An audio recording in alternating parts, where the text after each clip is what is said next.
ಅಪ್ಪ 100 ರೂಪಾಯಿ ದುಡಿಯುವಾಗ ಹೊಟ್ಟೆ ಬಟ್ಟೆಗೆ ಕಮ್ಮಿ ಇರಲಿಲ್ಲ, ನೆಮ್ಮದಿಗೆ ಕೊರತೆ ಇರಲಿಲ್ಲ. ಇನ್ನೊಬ್ಬನ ಆದಾಯ ನೋಡಿ ಹೊಟ್ಟೆ ಉರಿತಾ ಇರಲಿಲ್ಲ.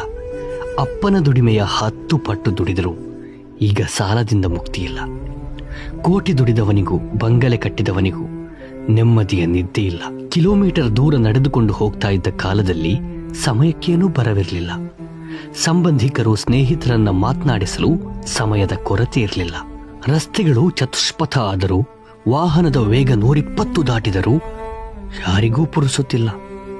ಎದುರು ಕಂಡರೂ ಮಾತನಾಡಿಸಲು ಸಮಯ ಸಾಕಾಗುತ್ತಿಲ್ಲ. ತಿನ್ನುವ ಆಹಾರ ತೊಟ್ಟಿ ಸೇರಿದರೂ ಹಸಿದವನಿಗೆ ಉಣಿಸುವವರಿಲ್ಲ.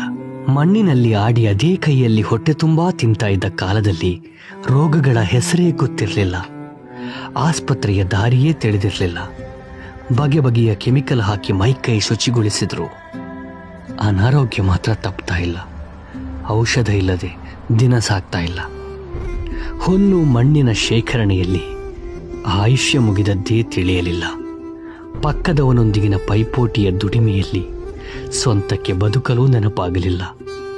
ಎಲ್ಲವನ್ನೂ ಗಳಿಸಿ ನಿಟ್ಟುಸಿರು ಬಿಡುವಷ್ಟರಲ್ಲಿ ಶರೀರಕ್ಕೆ ಆತ್ಮದ ಬಲವೇ ಇರಲಿಲ್ಲ.